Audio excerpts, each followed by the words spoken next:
Boa tarde a todas e a todos. Esta é a terceira sessão de um ciclo de colóquios do Centro de Reflexão Cristã, a partir do mote "Construir uma paz duradoura é possível", pensado a partir da mensagem do Papa Francisco para o 55º Dia Mundial da Paz 2022.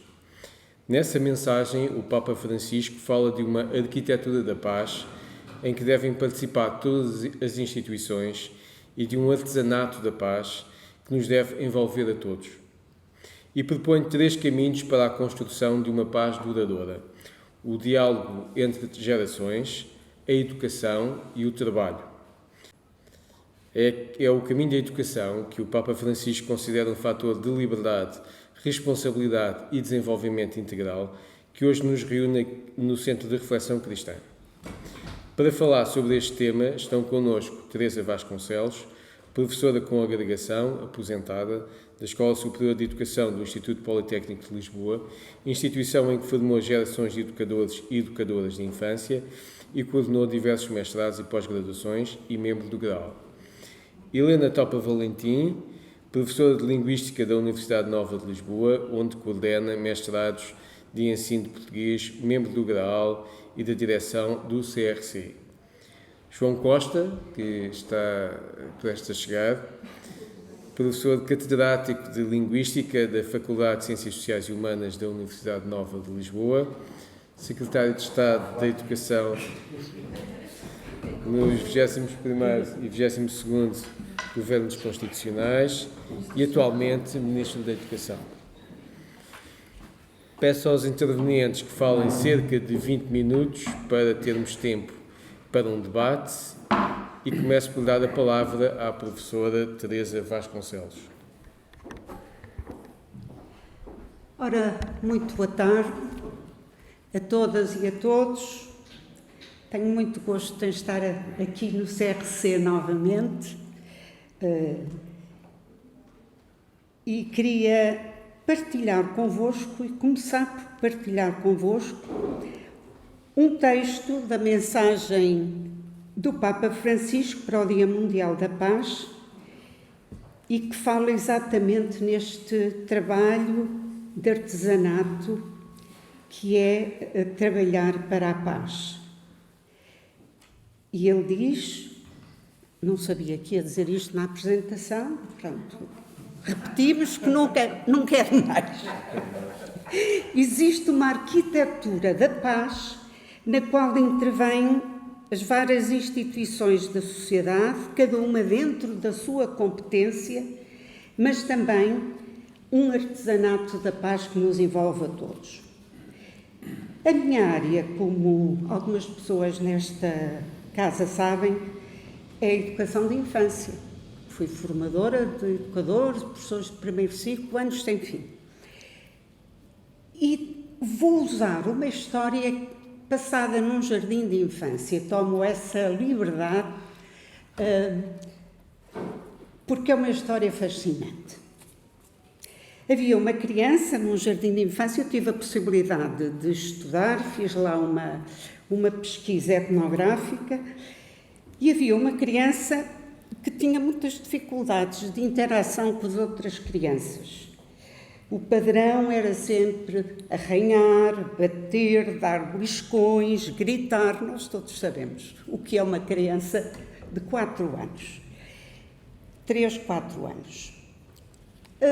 A educadora tentava que a criança fosse fortalecendo os seus poderes pessoais. Eu tenho aqui na mesa 2 linguistas e é talvez para eles que eu falo, para nós todos, mas para eles. Esta educadora queria muito que o menino usasse a palavra e não aquelas agressões todas. E, a certa altura, eu vou ser breve, porque a história é muito longa, mas a certa altura, aquele menino tinha uma tarefa que era pôr as mesas para a refeição a meio da manhã. Os meninos comiam fruta. E havia uma equipa de 2 e um fazia uma atividade e outro outra. E a certa altura este menino pega num monte de pratos de plástico que era para se pôr na mesa, ele agarra nos pratos, e a outra menina que ia pôr também a mesa ficou sem pratos nenhuns para distribuir. Isto é uma coisa de Lana Caprina. E, a certa altura, a educadora intervém e tenta dizer, tens que emprestar os pratos à fulana assim, era uma Vanessa, tens que emprestar os pratos porque ela ontem já tinha dito que queria ser ela a pôr os pratos na mesa. Isto parece tudo coisas triviais, mas não são mesmo. E, a certa altura, a educadora vê que a criança está remitente e diz, bom, se tu não és capaz de entregar os pratos, tenho eu que os entregar. E tirou-lhe os pratos e entregou à menina. E então a criança perdeu completamente o controle e deu uma estalada na educadora de infância. Pá! Toda a sala ficou em silêncio, eram 25 crianças, ficou tudo em silêncio, suspenso. Eu estava a observar, a tirar notas, e eu disse assim, o que é que ela vai fazer, a educadora? E, a certa altura, ela disse, enfim, houve várias tentativas para o miúdo entregar os pratos. E então, a educadora diz-lhe assim, sabes, eu tenho uma mão forte, uma mão muito forte. Sabes que eu podia também bater-te. O miúdo, ele próprio ficou atrapalhado com a impulsividade dele. E ficou calado. E depois a educadora diz, eu quero que tu olhes para a minha cara e vejas o que fizeste. E realmente ela tinha a cara toda encarnada. E outra das crianças, há logo umas meninas pispinetas, a dizer, a fulana assim que era a educadora, a Ana tem a cara toda vermelha, é preciso chamar os pais para eles saberem o que o Vasco fez. E a educadora diz, não, isto é entre mim e o Vasco. Portanto, nós vamos resolver isto. O miúdo ficou, ele próprio, perplexo com o que tinha feito e não conseguia falar com a educadora. E, a certa altura, a educadora diz-lhe assim, Vasco, vais-me dizer o que fizeste. O miúdo ficou calado, estava mesmo embatucado e não responde. E a educadora diz-lhe, às vezes as educadoras, ou os educadores, o menino senta-se, pensa no que fez, e ela diz-lhe, vais-te sentar, porque eu quero que tu digas alto. Isto é muito interessante. Eu quero que tu digas alto o que fizeste. Mais nada. E o miúdo sentou-se, e depois a educadora foi lá, isto não era nada em termos punitivos, era mesmo em termos interativos.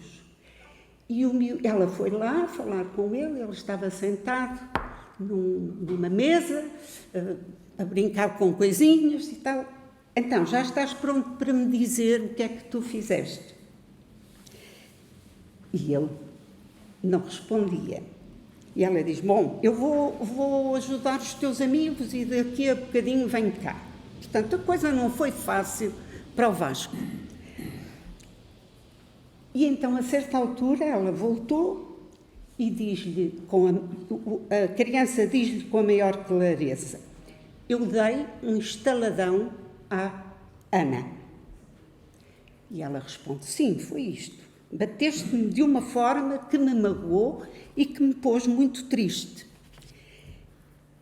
E depois, uma atitude muito empática, ela diz, pois, tu querias muitos pratos, não era? E eles tinham feito um dolitá e os pratos tinham calhado à outra menina, era dia de azar para o Vasco. Tu agiste como um animal. Tu és um rapazinho. Não é? Tens inteligência. Tu sabes isso, não sabes? Os animais mordem porque ou não sabem o que estão a fazer ou não conseguem falar. E apelou para a capacidade... Podemos usar o do João Miguel. É que ele deve ter perdido a bateria. Provavelmente foi isso. Não, está a dar outra vez. Pronto. 2 microfones, está bem. Pode fazer eco, mas pronto, se fizer eco, digo. Eu não quero... Foi muito interessante porque a educadora não o puniu, só o obrigou a dizer o que tinha feito e depois, a seguir, disse, pronto, agora vais para a mesa, vais comer a tua fruta e por aí fora. De tarde, a criança volta para o jardim de infância e foi algo de maravilhoso, porque perguntou assim, a educadora estava a preparar a mesa para pôr os meninos a fazer barro e o miúdo, o Vasco, veio ter com a Ana e disse-lhe assim, Ana, tu gostas de cordeirinhos? E ela disse, gosto imenso de cordeirinhos. E então ele foi para a sua mesa de trabalho e fez cordeirinhos em barro para oferecer à Ana. Foi um gesto de reparação, lindíssimo,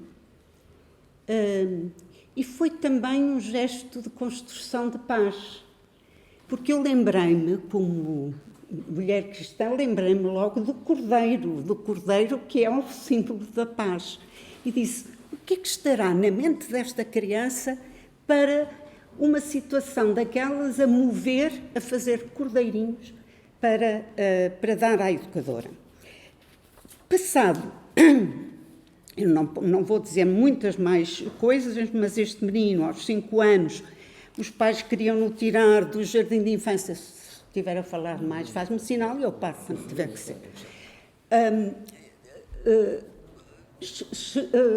Os pais tiraram daquele jardim de infância, depois de 1 ano, porque o horário não convinha aos pais, etc.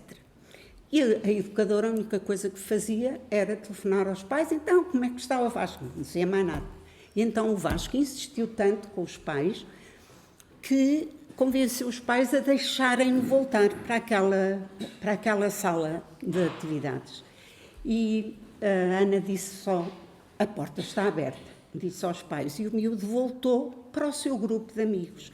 E reparem um bocadinho na evolução, ele era uma criança agressiva, conflituosa no começo. Quando ele foi para o primeiro ciclo, a professora de primeiro ciclo telefonou à educadora e disse assim, vou-lhe contar uma história muito engraçada. A sua criança, chamada Vasco, um dia estava farta de estar sentada à mesa e disse, senhora professora, eu estou cansado de estar sentado. Disse isto. Posso levantar-me e ir olhar um bocadinho para a janela? A professora ficou tão desconcertada, isto não era comum, que disse, vai lá. E ele lá foi, e daí a bocadinho passou e disse, agora já posso sentar-me outra vez, senhora professora. Portanto, não fez isto argumentando sob o ponto de vista da linguagem. E eu encontrei um texto que diz algo, é um texto antigo, mas foi citado por uma minha amiga, que também é linguística, a Sónia Valente Rodrigues, e ela cita isto dizendo, os professores são mestres e proporcionam ensinamentos intemporais. Ensinar a usar uma arma como é a linguagem, ensinar a usá-la e a defender-se dela, é sem sombra de dúvida a melhor forma de preparação para a vida em comunidade, num momento em que cada vez mais temos consciência que vivemos numa sociedade em que essa arma, a da linguagem, é vital. Não só porque é uma forma subtil de domínio, mas porque nós vivemos metralhados de linguagens, manipulados por linguagens, em que a possibilidade de intervenção passa cada vez mais por usar a linguagem com eficiência. De alguma forma, este texto de uma linguista também ilustra aquilo que é o episódio do Vasco e que eu queria contar aqui hoje. Diz o Papa Francisco: faço votos, isto na mensagem para o Dia Mundial da Paz, faço votos de que o investimento na educação seja acompanhado por um empenho mais consistente na promoção de uma cultura do cuidado. Perante a fragmentação da sociedade e a inércia das instituições, esta cultura do cuidado pode tornar-se a linguagem comum que abate as barreiras e constrói pontes. Ainda tenho? Sim. Uns minutos. Pronto. 7 minutos. 7. Quando me dizem que as crianças são egocêntricas e o nosso pai, grande psicólogo Piaget, dizia isso sobre as crianças em idade de jardim de infância, eu dizia assim: não sei se estou de acordo com o Piaget. As crianças são egocêntricas e também podem ser alocêntricas, tal como nós adultos. Eu também às vezes sou egocêntrica e outras vezes sou mais alocêntrica. Em princípio não é ela por ela, mas a evolução da natureza humana é esta. E a ideia que eu tenho é que, em termos da educação para a paz, a criança não é o centro. Apesar de que um texto que saiu também do Pacto Educativo Global, que desenvolveu-se entre 2020 e 2021, é dito que a pessoa ao centro. Muito bem, é uma forma de falar, mas eu sou contra a criança ao centro. Acho que a criança está num universo policêntrico e tem que aprender a movimentar-se nesse universo e, portanto, tem que se fazer cedências. E quando agora nós falamos na questão da educação para a paz, e essa paz é tão vital para encontrarmos uma saída para a situação que estamos todos a viver, eu penso que este exemplo da criança pequenina que é confrontada com a agressão que fez e que depois é levada pelo adulto a verbalizar o que fez e assim encontrar a sua paz interior, porque a criança ficou perturbada, claramente, é um caminho para a paz. E o meu desejo é que isto pudesse acontecer com a forma de nós adultos vivermos esta construção da paz. E o Papa Francisco também diz: é preciso construirmos um mundo com um novo humanismo. Eu acredito que não se pode ser professor ou professora sem um sentido de justiça. E é preciso também pensarmos e vermos como educar mais e melhor as chamadas crianças descartadas. Esse, para mim, é um cerne do meu ser educadora. Sobretudo as crianças que têm menos condições socioeconómicas à partida. E vou terminar, porque de certeza que não vieram hoje para me ouvir. Eu quero ouvir os outros elementos da mesa. Mas eu falo das histórias que sei, e esta história é muito bonita mesmo, no sentido da construção da paz. E há uma frase do Rilke que diz sobre os professores: nós, professores, somos as abelhas do invisível. Nós, loucamente, juntamos o mel do visível para armazená-lo na grande colmeia de ouro do invisível. Ser professor, penso que passa por aqui. Obrigada.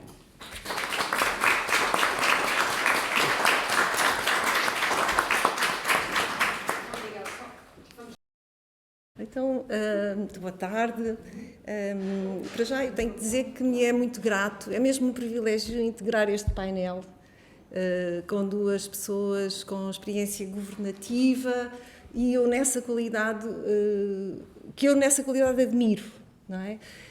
Depois, antes disso, há, enfim, a relação que tenho com cada um em esferas muito diferentes e também com, enfim, períodos muito diferentes da minha vida. Com a Tisha há longos anos, somos companheiras no grau, a Tisha viu-me crescer, viu os meus cabelos brancos irem aparecendo, e com o Sr. Ministro João Costa, que é o João, meu colega do Departamento de Linguística da Faculdade de Ciências Sociais e Humanas da Nova, que foi também diretor e que também se moveu por onde eu agora me movo e que justificará eu estar aqui hoje, que são exatamente os mestrados em ensino de português na Nova.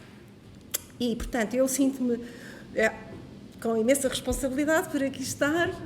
Sofri imenso para preparar aquilo que preparei, porque sabia que tinha dois interlocutores de alto nível, mas que ao mesmo tempo também me estimulou extraordinariamente a procurar, enfim, o melhor que eu pudesse dar, no sentido de uma interlocução fecunda, e como eu sei que tenho interlocutores com bons ouvidos e boa mente para, de alguma maneira, dialogar com o que eu possa aqui trazer, provocatoriamente, portanto, estou muito, muito contente por aqui estar, portanto. E estou também tenho que dizer, começar por me congratular por uma outra coisa, que é mais na substância daquilo que aqui nos junta, portanto, enfim, claro, partindo da interpelação do Papa Francisco, os valores aqui evocados, a paz concretizada ou construída na liberdade, na responsabilidade, no desenvolvimento, estão contemplados, ou pelo menos no horizonte, de vários documentos, mas um e muito em particular, homologado por despacho em 2017, que alguns conhecerão, o perfil dos alunos à saída da escolaridade obrigatória, em que se afirma, aliás, como o referencial para as decisões a adotar por decisores e autores educativos ao nível dos estabelecimentos de educação e ensino e dos organismos responsáveis pelas políticas educativas. Citem. Portanto, são valores, estes mesmos, pelos quais se deve pautar a cultura da escola e encontramos justamente, num elenco de vários, a responsabilidade, a integridade e a liberdade.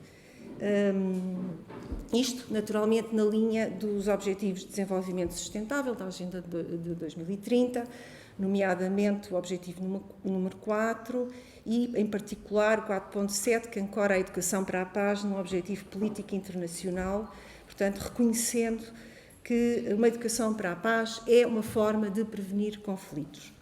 Portanto, há aqui um programa de trabalho que se quer concretizado a nível curricular e também, do ponto de vista dos documentos emanados por estas últimas magistraturas, se traduziu naquilo que foram, nomeadamente, as aprendizagens essenciais, que dão expressão também nesta relação que se quer com o perfil dos alunos à saída da escolaridade obrigatória. Portanto, como estou muito próxima destes documentos, gostava de os referir e, naturalmente, os tenho que articular com aquilo que aqui é o tema convocado. Bem, portanto, para passar à reflexão que proponho, eu vou começar também por apresentar duas situações reais. Não são histórias tão luminosas como a que a Tisha trouxe, mas reais, vividas nas escolas. E vou começar por vos ler um texto que não é da minha autoria, é da autoria de um professor que por acaso acontece ser meu marido, Paulo Carvalho, mas que vai escrevendo vários textos, sobretudo a partir de experiências, e eu achei que poderia recuperar esta situação neste momento. Portanto, era uma escola, mais exatamente na biblioteca dessa escola. Celebrava-se o Dia da Europa. havia um jogo, havia um prémio final, no caso, o Príncipezinho. Projetar-se-iam questões sobre a Europa numa tela com várias possibilidades de resposta, sempre 4. Os alunos ergueriam uma folha com a letra que consideravam ser a resposta correta à questão. Por eliminação, encontrar-se-iam os 3 primeiros concorrentes. Generosos e bem-intencionados, alguns professores orientavam o jogo. A advertência inicial foi: não se esqueçam que estão a competir uns com os outros. E o jogo tem início, pontuado por frases previsíveis quando há muitas crianças reunidas e uma competição em curso. Não podem falar. Não há muitas... Como é que é? Mas porquê é que estão a falar? Acaba a primeira ronda. O jogo prossegue. Vocês foram eliminados. Agora ficam só a assistir, está bem? Passa-se à segunda, à terceira, à quarta rondas. Vamos ver quem continua agora o jogo. E a quinta ronda chega. Rápido, chiu, ninguém comenta. A sexta. Alguém pediu a tua opinião? Que chatice. Sétima ronda. Eu percebi que foi engano, mas regras são regras, não há cá hesitações nem alterações na resposta.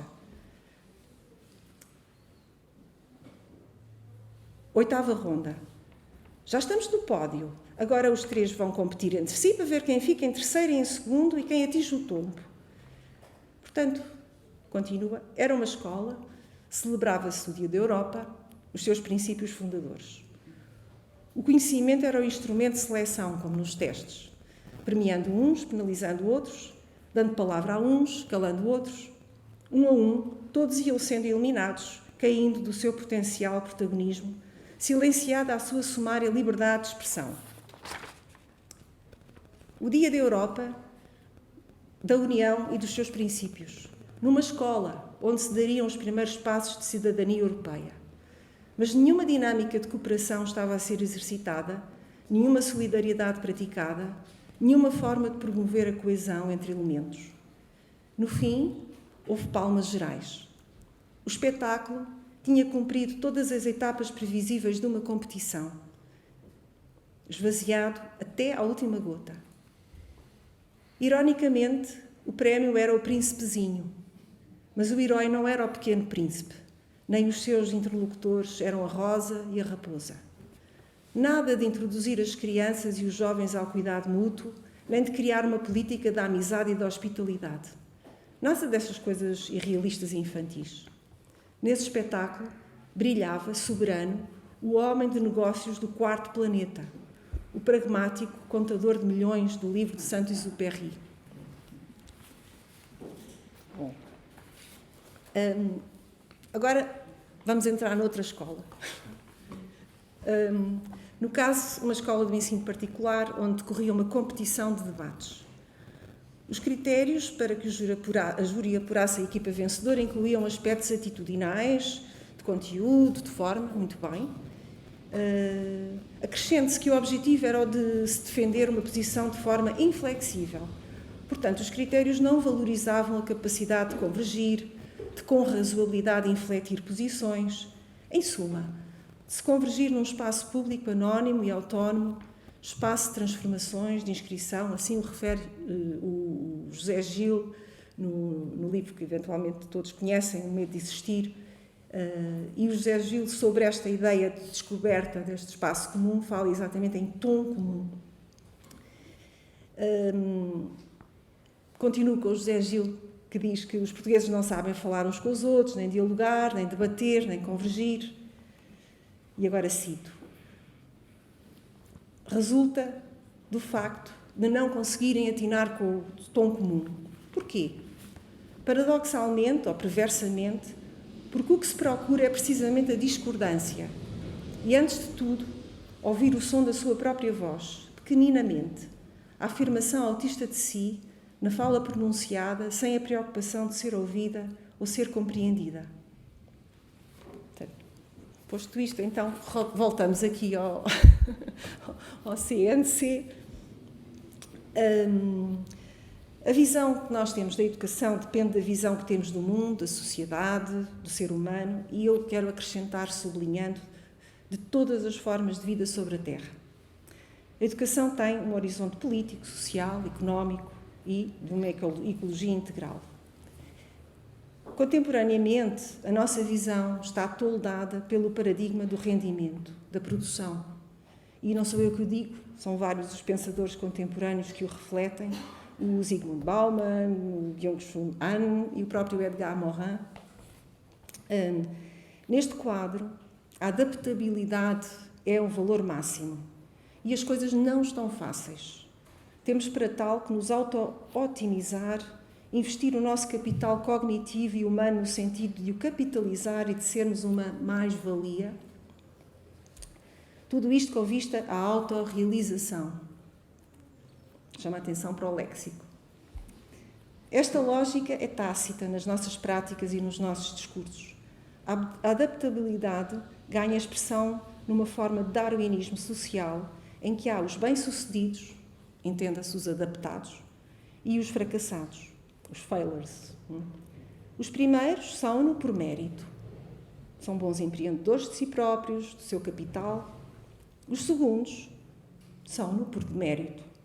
Desprovidos de iniciativa, sem as skills requeridas. E esta é a narrativa autojustificativa que hoje, libertados do destino grego e da previdência divina, nos diz a cada um e alimenta o status quo. E se virmos bem, isto é uma outra forma de fatalismo. Neste estado de coisas, a competição é um motor importante, umas vezes mais declarado, mas na maioria das vezes imperceptível. Por exemplo, dissimulada no jogo, numa sociedade do espetáculo, como víamos na escola em que visitámos há pouco. Mas a paz, a verdadeira paz, é aquela a que Sofia dá expressão no seu poema, uma paz sem vencedores nem vencidos. Uma educação para a paz tem que ser uma educação para a cooperação, para a cultura do cuidado, falava a Tisha, e não para a competição.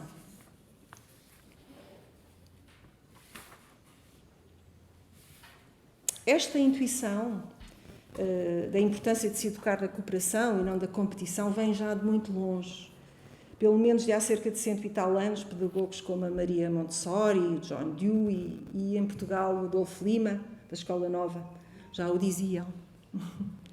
Do mesmo modo que não há paz sem cooperação, também não há paz sem imaginação, sem a busca de soluções criativas e inusitadas para os problemas comuns.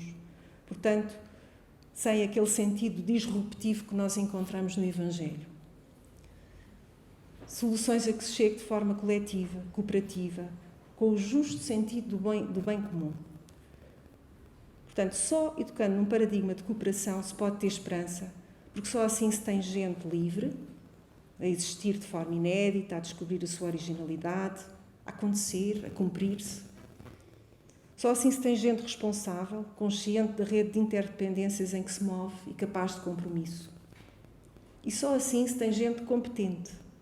Competente não para satisfazer interesses próprios, mas para servir. Alguns que aqui estão ouvem, como eu vou ouvindo ao domingo, Frei Bento dizer às crianças, quando elas estudem muito para ser competentes. Faz uma pausa e diz, competentes para servir.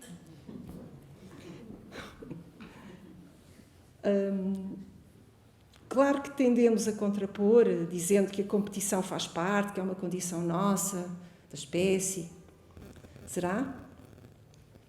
Alguém uma vez perguntou à antropóloga Margaret Mead o que é que ela considerava ser a primeira evidência de civilização. Ela respondeu, um fémur humano com uma fratura curada, com 15 mil anos, encontrado numa escavação arqueológica. Então, por que não ferramentas para a caça, ou artefactos religiosos, ou formas primitivas de organização?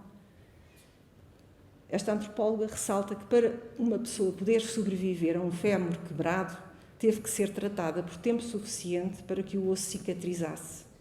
Outros hão de ter fornecido abrigo, proteção, alimento por um longo período de tempo. Foi precisa uma comunidade a cooperar, uma comunidade de cuidado. Portanto, esta antropóloga sugere que o primeiro indício de civilização é o cuidado ao longo do tempo com aquele que está fragilizado e necessitado. Não foi a adaptabilidade ditada pelo darwinismo, que entretanto ganhou expressão social na lógica da meritocracia, do sucesso que é visto numa perspectiva ascensional e de conquista. Ora, o princípio da competição está demasiado presente na nossa escola, de formas muito subtis e mais difíceis de contrariar. Aliás, o paradigma capitalista da eficácia, do rendimento, está presente na escola logo desde a transição dos séculos XVIII para o século XIX, e temos um texto assim, lapidar do Michel Foucault, o Vigiar e Punir, dedica um longo capítulo a isto. Mas outros pedagogos o fizeram também. E agora volto ao perfil dos alunos, àquele documento louvável que há bocadinho referi, que é um documento rigorosamente fundamentado, assenta em princípios e valores humanistas e de humanização da sociedade, que não descura as principais dimensões do desenvolvimento pessoal e interpessoal. Termina, aliás, com um capítulo intitulado Implicações Práticas, apelando a uma mudança da ação educativa, com vista à concretização das aprendizagens. Realço que, deste último parágrafo, fazem parte termos, ou os seus correlativos, como competência, concretização, especialização, apropriação, estratégias, eficácia, produção. Muito bem. Mas é uma terminologia nada neutra, quando sabemos tratar-se do jargão próprio do mundo do trabalho, do mercado, da publicidade.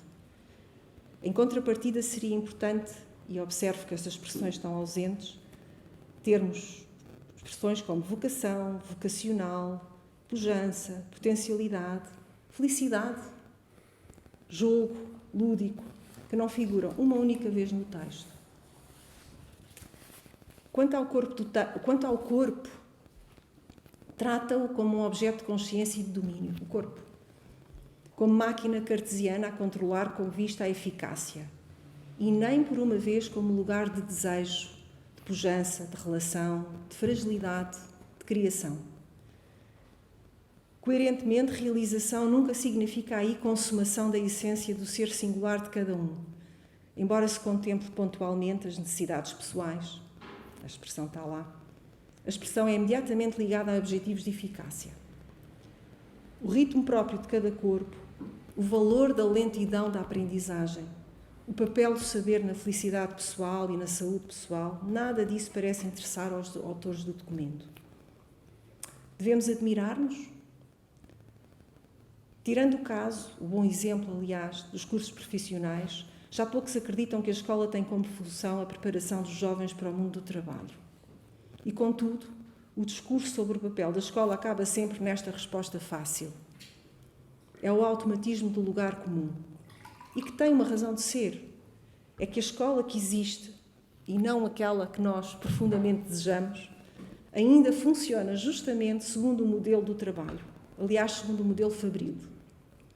Com horários, toques de sirene, tarefas a cumprir, produtos a apresentar, cobrança pelo que se faz e o que não se faz, prémio ou penalização pelos resultados.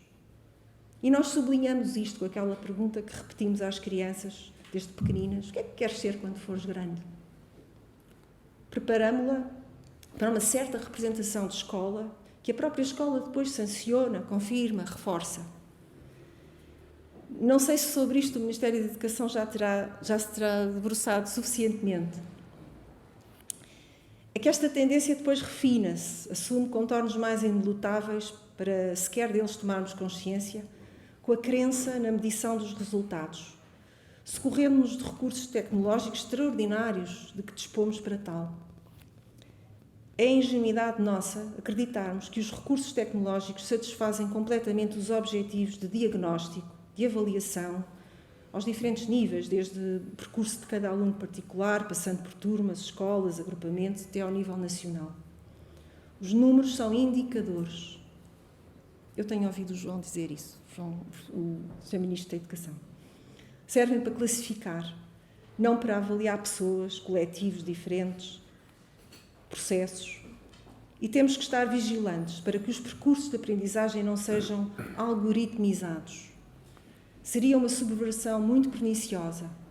Pensemos no extremo ordenador, pensemos a que extremo o ordenador nos levaria em termos de seriação de alunos, de escolas. Já vamos tendo amostras disso. E que bom que haja quem com responsabilidade ponha o pé na porta, não é? Uma tal objetividade legitimada por uma máquina, pelo cálculo, exclusivamente não nos interessa. É uma mentira. Teríamos, como já podemos correr o risco de ir tendo, uma ordem e não uma comunidade.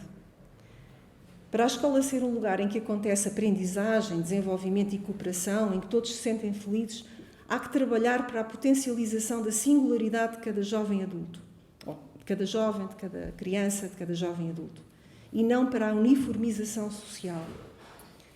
No século XXI precisamos de uma sociedade de cidadãos capazes de soluções, não da reprodução de problemas. Por isso precisamos de crianças e jovens que experimentem e ensaiem na escola, na sua prática diária.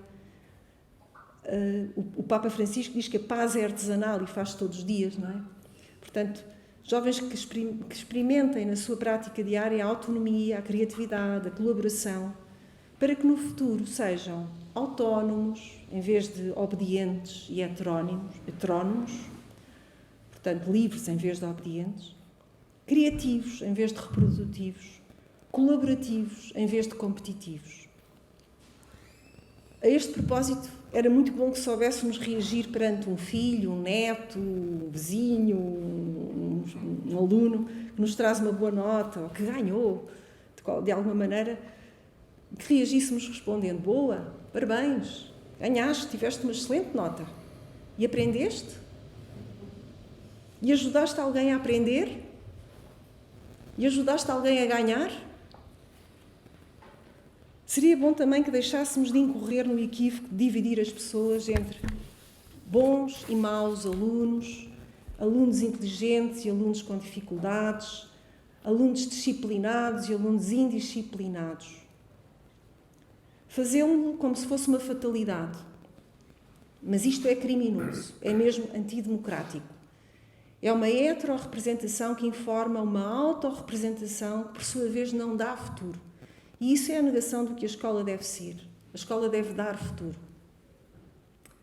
Termino, então, elencando alguns dos equívocos em que radicam, enfim, as concepções e as práticas que por facilidade, por comodismo, reproduzimos. Primeiro, não auscultamos convenientemente as capacidades das pessoas únicas que se nos apresentam na escola. Antes, as dificuldades. É importante dizer: vocês sabem mais do que julgam. Nós, os linguistas, dizemos sempre isso. Porque, verdadeiramente, como falantes, nós sabemos tudo. Depois fazemos um caminho de descoberta, mas... Trabalhamos para um aluno médio e abstrato, que não existe. Modelo que só alguns... a que só alguns se podem conformar. Lá está, adaptando-se. Por isso, talvez não só por isso, mas também por isso, temos alunos desmotivados, desinteressados, que não acreditam que a escola lhes acrescenta algo. Portanto, está em causa a credibilidade da escola. Na escola nós temos sempre esta tentação, eu tenho, de sermos iguais. Só os iguais se comparam, só os iguais se seriam. Só aí, supostamente, atingimos a objetividade nos resultados.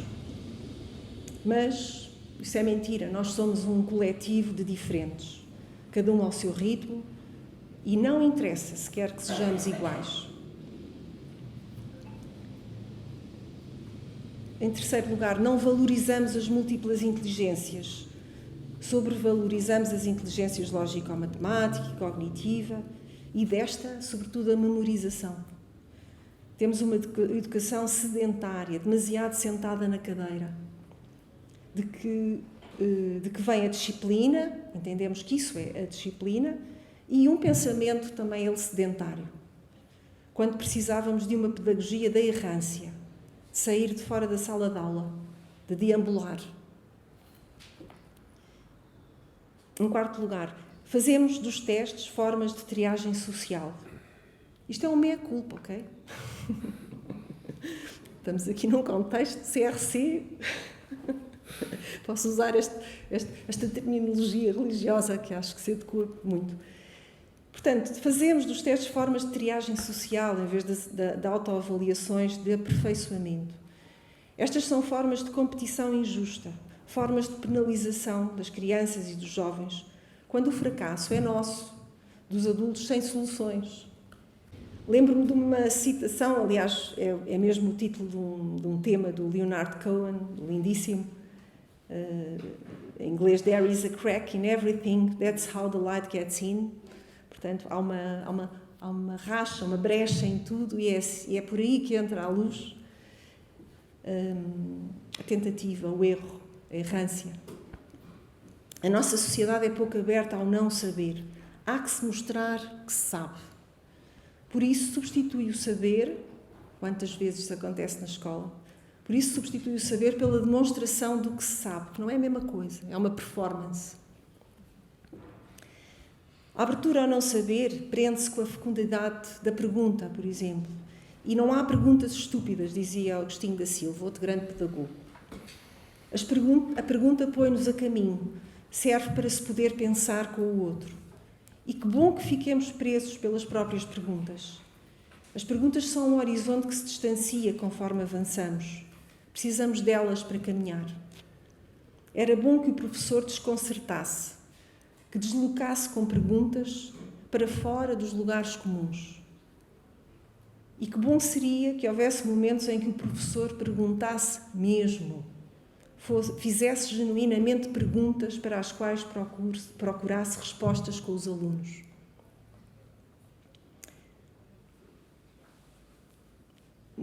Sexto, ensinamos, isto é, transmitimos, transferimos conhecimento.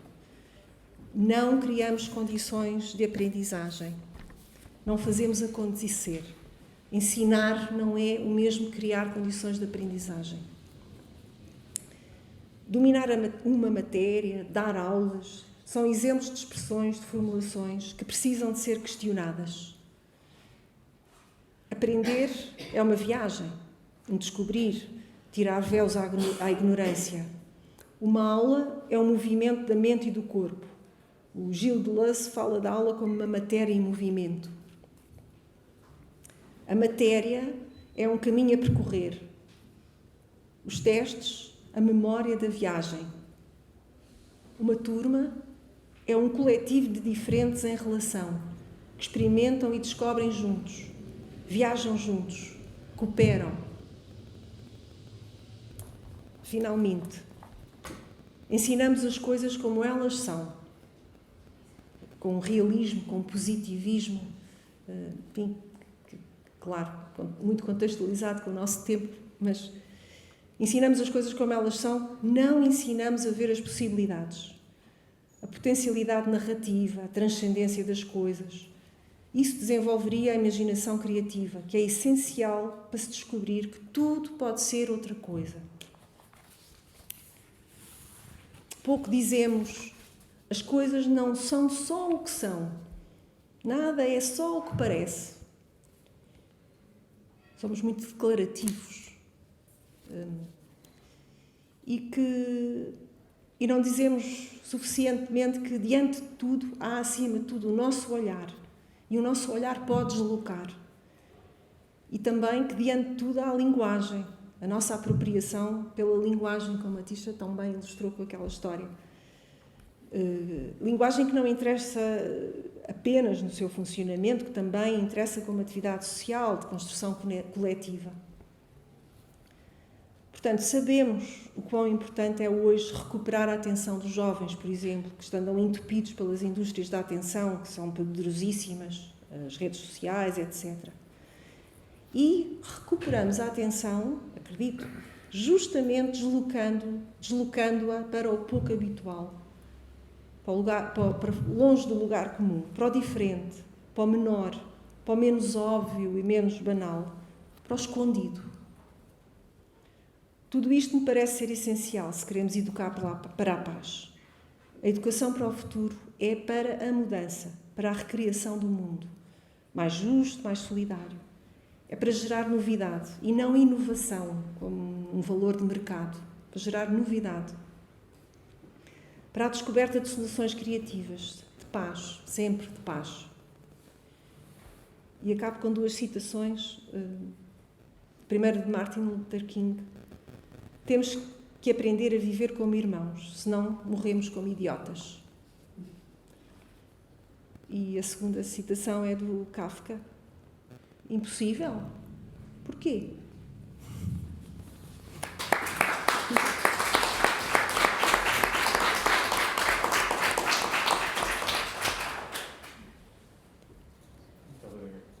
Muito obrigado. Passo agora a palavra ao professor João, professor de Início da Educação, João Costa. Muito obrigado. Sim? Exatamente. Muito bem, muito boa tarde a todos. É um gosto enorme estar aqui, sobretudo tão bem rodeado e depois destas 2 intervenções tão bonitas e tão cheias de histórias também. Fico sempre com medo de ser aquele anticlímax que aparece depois de 2 intervenções tão bonitas. Queria agradecer-vos o convite para estar aqui. É de facto um gosto muito, muito grande, sobretudo pelo tema, este tema do educar para a paz. Estes temas trazem sempre alguns riscos e eu, permitam-me falar assim do risco, o risco Miss Universo, não é? Miss Universo que faz aquelas declarações, eu quero a paz no mundo, eu quero não sei o quê, mas depois nada é consequente. E às vezes também nas escolas, nas associações, nas instituições, celebra-se o Dia Mundial da Paz, o Dia da Europa, o dia disto, o dia daquilo, mas o resto dos dias do ano já não são. Portanto, foi aquele dia em que nos lembrámos, em que fizemos um cartaz, levantámos umas bandeirinhas, foi tudo muito bonito. Eu fumei durante muitos anos e no dia do não fumador tinha muita consciência antitabágica. Mas no dia a seguir já estava a fumar a dobrar para compensar o que não tinha fumado no dia do não fumador. O que é que eu quero dizer com isto? Às vezes, nestes chavões que existem, a educação é a melhor arma para a paz. Pode ser e pode não ser. Ou seja, nós sabemos que a educação por si só não é um garante de paz, senão todos os promotores de guerra seriam analfabetos, e não são. Nós sabemos que é, aliás, em contextos de guerra que se dão grandes avanços científico-tecnológicos. A Segunda Guerra Mundial, a Alemanha nazi, foi um pool de crescimento científico, de crescimento tecnológico, de avanço numa série de tecnologias que ainda hoje nos rodeiam, nem sempre para fazer guerra, nem sempre para matar, felizmente, mas isto para dizer, infelizmente, não é assim tão simples dizer se há educação, então há paz.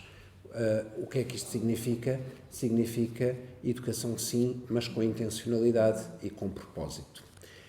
Isto permite-me aqui fazer a ligação com a intervenção de Teresa e de Helena, com as 2 intervenções da Teresa e Helena, porque de facto é no propósito, é na intencionalidade que nós atribuímos a um projeto educativo, e aqui por projeto educativo estou a falar daquele projeto que é a minha intervenção na aula, na escola, na turma, até ao projeto que é um currículo nacional ou até políticas internacionais na área da educação. E, obviamente, pelas funções em que estou, digo que sempre estou ministro, não sou ministro, o que eu sou é professor, é linguista e é muitas outras coisas. Aliás, gosto imenso de estar num contexto em que os linguistas estão em maioria, porque isto nunca acontece. E são tão referidos. Isto estava assim um certo... É o meu lado corporativista. Aqui não estou habituado a isto, mas é muito saudável. Mas dizia eu... pelas funções em que estou, o que venho trazer aqui é, de facto, esta visão de um projeto educativo curricular a nível nacional que temos vindo a desenvolver, que pode ser um projeto de educação para a paz.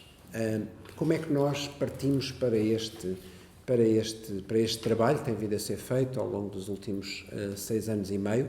Um trabalho que é difícil porque é ambicioso, é muito ambicioso e, portanto, nós não queremos que seja um conjunto de princípios teóricos muito bonitos, ou seja, de chavões, mas sim que se converta em práticas concretas nas escolas, na forma como trabalhamos com as crianças, naqueles que são os instrumentos que estão ao dispor das escolas para que as coisas aconteçam. Nós partimos para isto em 2015, 2016, com uma constatação. E a constatação de sermos um país com grandes progressos na educação, mas em que, à data e ainda, o principal problema que temos são focos, bolsas de insucesso escolar, bolsas de abandono escolar, muito ligadas a contextos socioeconómicos específicos. E, portanto, avançamos com um programa nacional para a promoção do sucesso escolar, mas apercebemos rapidamente que falamos de sucesso, mas nem sempre, e a intervenção da Helena bate muito certo com isto, nem sempre nos perguntamos, afinal, o que é isto, ter sucesso? Falamos de sucesso escolar. E se nós não dermos uma resposta mais densa a esta pergunta, se não perguntarmos, tens sucesso? Tenho. E isso é o quê? Eu uma vez fiz esta pergunta que a Helena não quer que se faça. Estava numa escola, numa sessão que organizámos com alunos, mas também estavam pais e estavam professores, e foi na altura em que tomámos uma decisão que, na minha ingenuidade, parecia uma decisão simples, que era dizer a educação física tem o mesmo estatuto que as outras disciplinas todas. Ou seja, a educação física conta para efeitos de cálculo de média, para acesso ao ensino superior, etc. Descobri que isto era mais fraturante do que a eutanásia, o aborto, tudo. Isto gerou artigos de jornais, pessoas a rasgar as vestes. E nessa altura estávamos nessa discussão, quando fui a essa escola, e os pais estavam muito preocupados com a média da educação física, etc. E os miúdos estavam ali a ouvir, e eu disse, eu agora queria só falar com os jovens, e fiz-lhes essa pergunta, o que é que vocês querem ser quando forem grandes? E eles começaram a falar dos sonhos naturais de um jovem aos 16, 17 anos, eu quero estudar isto, eu quero ser aquilo, eu gostava daquilo, outros dizem eu não sei. E eu perguntei-lhes, desculpem, mas qual de vocês é que, quando se vê aos 30 anos, a ser um 17,75? Porque era disso que estavam ali a falar, era se eles eram um 17 ou um 18 ou uma média, e quando nós não damos significado a esta pergunta, o que é isto ter sucesso, nós reduzimos as pessoas a números e reduzimos o objetivo da escola a atingir uma determinada média. E foi esta preocupação que nos levou a tentar, então, definir um referencial que dissesse, estamos 12 anos na escola, para quê? Parece uma pergunta tão simples, não é? Mas é de uma complexidade imensa. E a resposta a esta pergunta, a resposta a que chegámos para esta pergunta, é este documento, que é a base do Currículo Nacional neste momento, que é o perfil dos alunos à saída da escolaridade obrigatória. E este é, hoje quando se fala do currículo, fala-se das disciplinas, o que é que se dá, qual é a matéria, etc. Pois a matéria estruturante é esta, é o perfil dos alunos à saída da escolaridade obrigatória, que identifica um conjunto de valores, de princípios e de áreas de competência a desenvolver e que, onde está o conhecimento, obviamente, o conhecimento é fundamental como instrumento de liberdade, o conhecimento liberta, mas o perfil propõe que se vá muito para além de um mero conhecimento enciclopédico. Propõe que os alunos, ao fim destes 12 anos de escolaridade, 12 mais 3, porque eu acho que é fundamental incluir aqui a educação pré-escolar neste contínuo, o perfil dos alunos propõe que os alunos, para além de serem conhecedores, sejam também reflexivos, analíticos, que sejam capazes de resolver problemas, de raciocinar, de trabalhar em conjunto, de cooperar, é uma das áreas de competência que ali está, é o relacionamento interpessoal, que sejam capazes de pensar criticamente, competência fundamental em tempos em que vivemos rodeados de informação, mas a informação não significa conhecimento, não significa sabedoria, que sejam capazes de criar, inscrevemos o pensamento criativo como um objetivo fundamental dos 12 anos de escolaridade, que desenvolvam sensibilidade estética e artística. Reparem, das escolhas que tivemos de fazer quisemos que uma das 10 áreas de desenvolvimento fosse a sensibilidade estética e artística, porque é a arte que nos permite ver para além do óbvio, é a arte que nos permite perceber que não estamos condenados a viver com aquilo que está imediatamente acessível, é a arte que nos permite criar, é a arte que nos permite atingir patamares de liberdade e de humanidade e de humanismo que não temos de outras formas. Portanto, o perfil tem este nível de ambição. E, portanto, hoje, quando perguntamos para que é que serve a escola, dizemos, em primeira instância, serve para desenvolver este perfil. Serve também, e tem de servir cada vez mais, e é uma das nossas dificuldades e desafios, como eu dizia há pouco, deve servir para ser elevador social, para garantir mobilidade social. E é essa, há quem diga, gostam de dizer que o elevador social da educação está avariado. Eu não considero nada que ele esteja avariado, basta olhar para os indicadores macro destes nossos 48 anos de democracia para vermos que se há coisa que funcionou e funciona na nossa transição para a democracia é a educação, em particular a educação pública, por aquilo que tem conseguido. Nós temos hoje, cada geração seguinte é mais qualificada do que a geração anterior, portanto isso é um bom sintoma. Agora sabemos que a grande resistência é a pobreza e alguns focos de pobreza, porque é aí que o elevador, não estando avariado, está ainda a andar muito devagar e tem de acelerar. E por isso inscrevemos também na política educativa este trabalho de que a Helena até falou, se calhar melhor do que eu, sobre o currículo, mas um trabalho também muito centrado na inclusão. Ou seja, podemos ter o currículo mais bonito do mundo, mas se ele não chegar a todos os alunos, de nada serve, porque teremos apenas uma escola que reproduz, replica assimetrias que estão à partida, uma escola conformada com o facto de haver uns que têm tudo para conseguir aprender e outros que não têm nada, e se a escola se conformar com estas desigualdades, a escola não cumpre o seu papel fundamental de ser o instrumento para o combate às desigualdades. E muitas vezes quando se fala de inclusão, ou quando se falava de inclusão, nós fizemos, provavelmente, para quem está no meio da educação, conhece o Decreto-Lei 54 de 2018, do regime jurídico para a educação inclusiva, é das peças mais ambiciosas, se não mesmo a mais ambiciosa, que foi produzida em termos de política educativa. Aquilo... Desligou-se? Está assim? Puseram-me aqui pilhas falsas. Muito bem. Dizia eu, é das peças mais ambiciosas que produzimos, porque aquilo que convida é a fugirmos da formatação para conseguirmos dizer estes são os alunos reais, de carne e osso, com as suas vidas, com as suas dificuldades, com os seus problemas, como é que a escola se vai organizar para responder às necessidades específicas de cada aluno. Isto é muito mais difícil e muitas vezes somos acusados de facilitismo, mas o que é fácil é dizer tu não consegues, vai-te embora. O que é difícil é conseguirmos, de facto, fazer estes vários pinos para conseguir que aqueles que não conseguem mesmo aprender passem a aprender.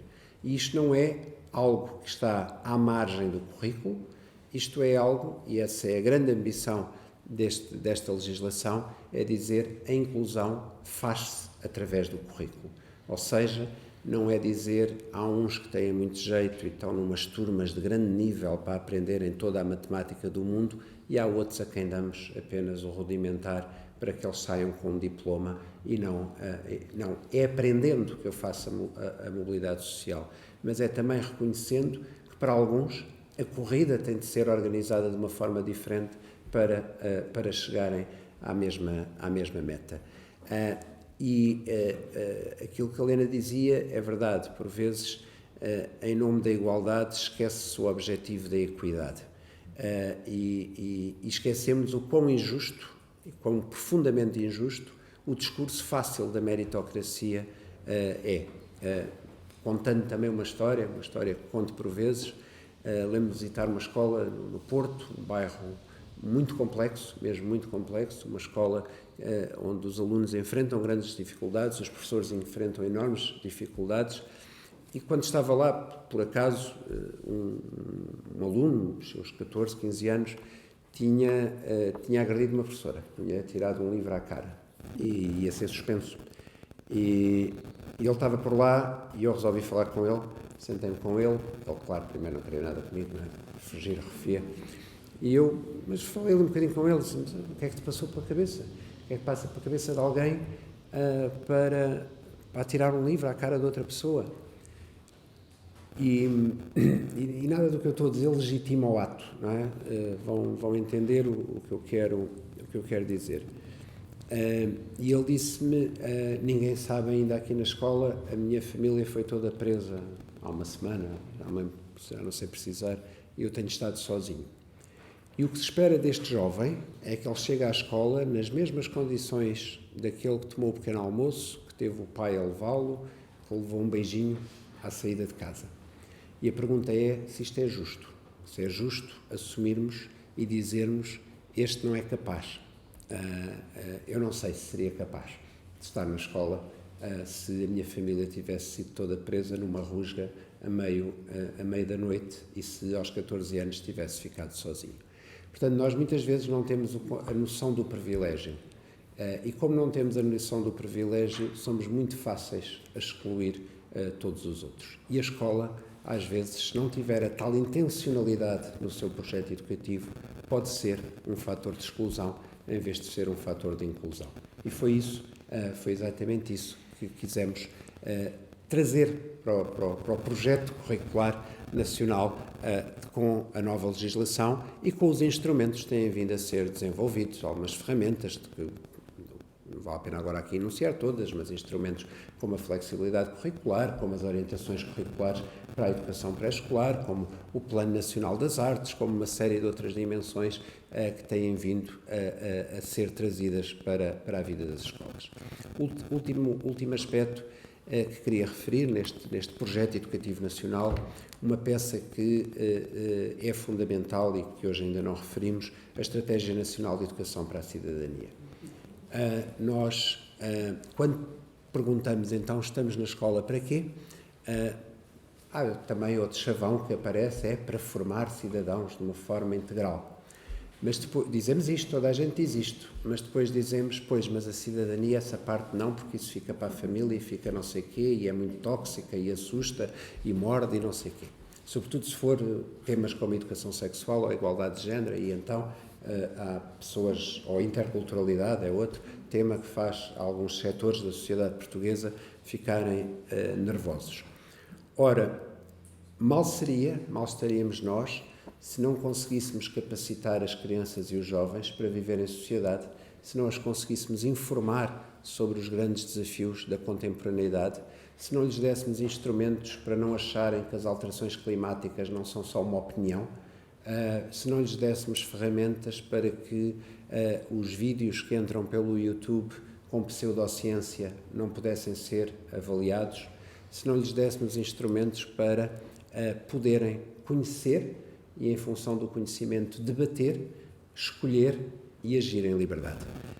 Isto leva-me àquele que é o nosso tema, que é, se educamos com propósito, se educamos para a liberdade, para a responsabilidade, para a paz, precisamos, de facto, de ferramentas muito mais densas, muito mais complexas do que simplesmente olhar para um manual, decorar umas coisas, deixá-las no dia do teste e depois ir à vida, como se a vida fosse só isso.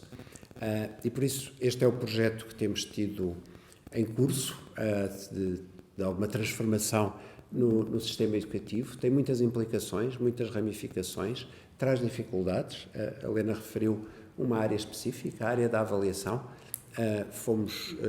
Percebemos, ao fim dos 2 primeiros anos de implementação da nova legislação, percebemos, porque as escolas nos sinalizaram, que era tudo bem, e agora como é que se avalia? É muito mais fácil avaliar memória do que avaliar competências. É muito mais fácil avaliar se eu sei fazer coisas que ponho num teste de escolha múltipla ou se consigo pensar criticamente. É muito mais fácil avaliar os tais conteúdos declarativos do que avaliar a criatividade. E por isso temos tido em marcha um programa grande de capacitação das escolas na área da avaliação, exigente também, porque também isto é mais difícil, mas se fosse fácil já estava feito, e se fosse fácil não era para nós. Por isso, quis deixar-vos aqui, não sei como é que estou de tempo, estou mal de certeza, e não, pela primeira vez na vida cumpri o tempo, queria deixar-vos aqui estas notas sobre este projeto educativo com intencionalidade e com propósito, e que tenha noção que é de uma ambição muito grande, mas exatamente por isso também entendo que vale a pena continuá-lo. Obrigado.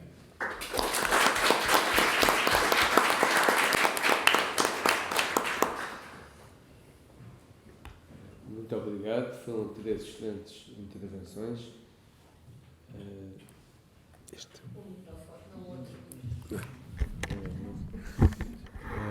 Muito obrigado, foram 3 excelentes intervenções.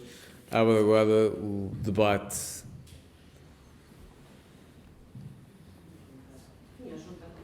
Sim. Vamos juntar 2 ou 3 perguntas e depois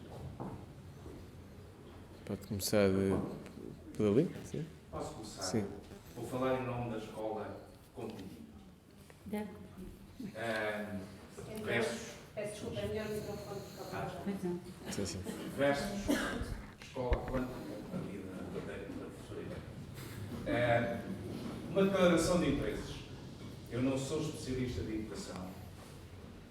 Eu tive 2 meses como professor de História, nunca pagos pelo Ministério da Educação, não tinha habilitação própria para a disciplina. Portanto, não é o meu ramo, estou aqui na perspectiva de um empregador. Isto é, quem recebeu, a minha experiência profissional foi nesse sentido, recebeu muitos milhares de jovens licenciados, fundamentalmente. Não do 12º ano, mas jovens licenciados. E o que é que eu notava? Isto é, o que é que o mercado competitivo do trabalho notava nesses alunos que nos apareciam? Capacidade de raciocínio muito pouco treinada. Pouca autonomia. Comunicação, seja oral, seja escrita, deixava muito a desejar. Trabalho em equipe, muito pouco. E, portanto, o que as empresas precisavam era mais este tipo de competências do que propriamente a economia, a gestão, etc, etc. Tenho que reconhecer que vinham muito bem preparados em termos científicos, nas diferentes áreas do conhecimento, não tenho dúvida, muito bem preparados. Agora faltava este conjunto de competências. Eu não sei se isto tem a ver com o chamado currículo escolar ou a forma como esta gente é ensinada nas nossas escolas. Que eu acho que eles não eram treinados para saber aprender. Eu acho que faltava dali, sei lá, procurar informação, não fazer o copy-paste, faltava este. Eu acho que é um conjunto que a escola não treina, ou não treinou, ou treinou com algumas deficiências. Portanto, a minha primeira questão é se a nível deste novo repensar do currículo académico se tem em conta este tipo de competências que não são treinadas nas escolas. A segunda questão é para o Ministério da Educação, é se o Ministério da Educação está a fazer ou vai fazer alguma iniciativa para reconfigurar ou reformular aquele conjunto de jovens com diferentes licenciaturas e que o mercado de trabalho não está possível para os agarrar. Numa sociedade velha e envelhecida como a nossa, desperdiçar esta juventude é, na minha perspectiva, um crime. Uma terceira questão, que é todo este trabalho de reconfiguração que agora ouvi, tem um pressuposto, escola e professores. E para mim, o professor sempre foi, o professor ou professor, foi sempre o elemento central naquilo que um jovem se sente atraído ou não pela escola, ou por esta ou aquela matéria. Tem a ver muito com o papel do professor. E eu digo quando é que o professor passa a ser reconhecido pela sociedade em termos de sociais, em termos de competência financeira para poder desempenhar esse papel? Nós matámos a profissão de professor há muitos anos. Não sei como é que fizemos isso, mas desvalorizamos os professores e, portanto, agora precisamos deles. E a minha pergunta, ou a terceira questão é se há alguma coisa pensada para dar dignidade à função de professor e que ela seja vista pela sociedade como um elemento essencial para a preparação dos nossos jovens, etc, etc. Muito obrigado. Obrigado. Há aqui mais uma pergunta, José Leitão. Sim. Bem, eu queria agradecer as vossas intervenções e queria, digamos, eu estou, isso passa na universidade, na Universidade Nova, eu sei, mas a nível de ensino básico e secundário não sei tão bem. Ao nível do ensino básico e secundário não sei tão bem. E eu queria dizer aqui o seguinte, eu penso que, como aqui o Manuel Gonçalves já insinuou, há aqui um elemento-chave que é a questão dos professores.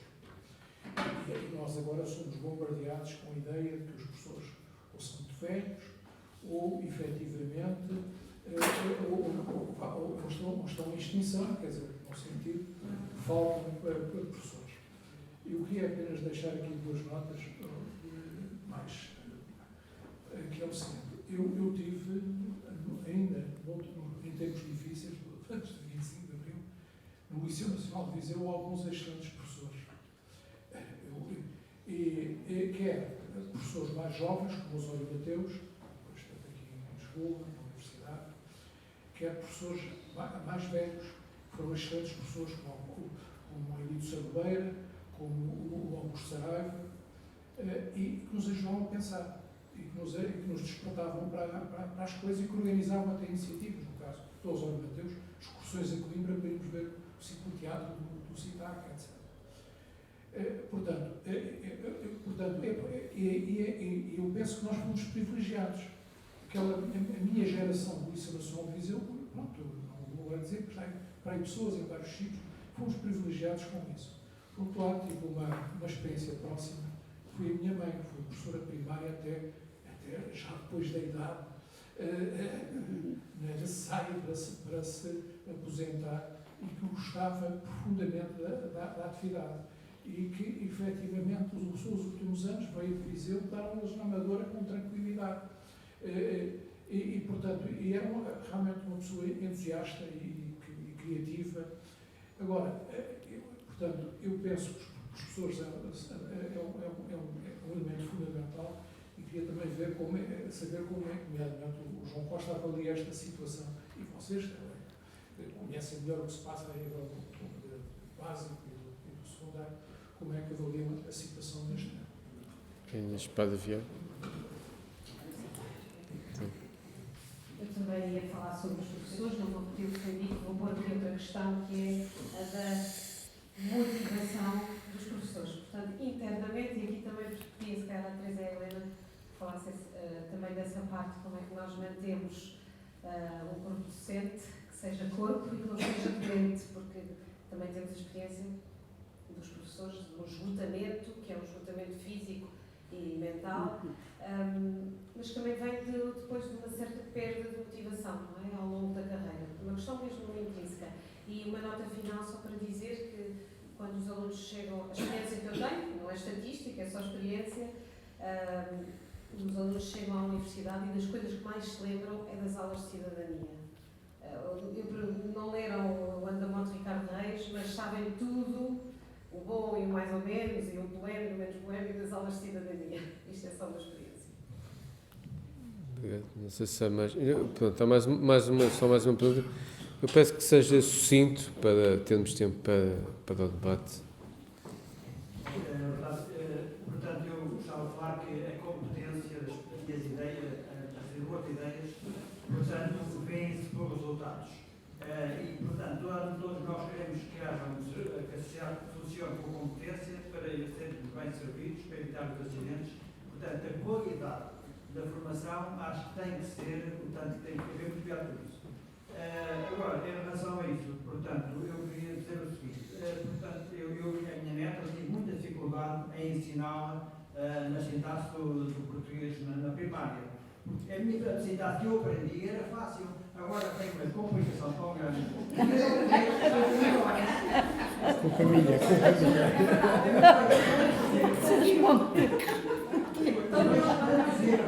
Os jornalistas da televisão, dos políticos, das doutores, que o português acho que não está a ser bem ensinado. A questão dos professores, vou falar para professores, é assim.